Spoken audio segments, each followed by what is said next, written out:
I'm going to show everybody how to feed your starter. I just took this out of the refrigerator. It's been sitting in there for about a week. I haven't fed it or anything. I usually can leave it in there a couple weeks, even up to a month or so without feeding it. But when you're ready to feed it, check it out. If you do see black liquid on top, just dump it out and use just the starter. That's fine. It's still good starter. It just kind of looks yucky. So dump out the black liquid and then you have your starter. It takes only a half a cup of starter to make your loaf. So what I'm going to do is just pour in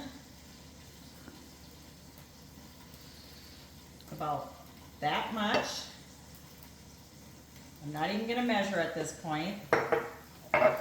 You're going to grab, this is a quarter cup of flour.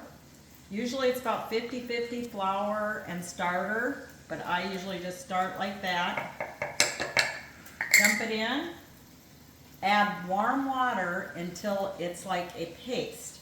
So I just do a little bit at a time. Stir and get the consistency. And if you look, this is really thick right now. So I want to add more water. Just little bits at a time. Stir it up again. Starting to get a little bit more loose. Needs just a tiny bit more. Stir it really good.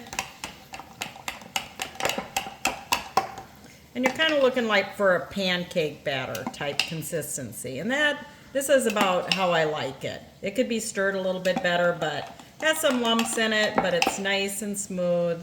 At this point, all you have to do is just put a light cover on it, coffee filter or anything, just so dust and insects don't go in it. Leave it on your counter, and in about 2 to 3 hours, it'll start getting bubbly. At this point, depending on how long it's been in the refrigerator, you might need to dump some of it out. And when I dump some of it out, because it'll grow, it'll like almost double in size or a third in size, I will dump it back into my saved starter and get it low again, feed it again, and the second time you bring it back to life, it'll be really good, perfect for bread. If it doesn't float in your water, it isn't ready, and just try again later.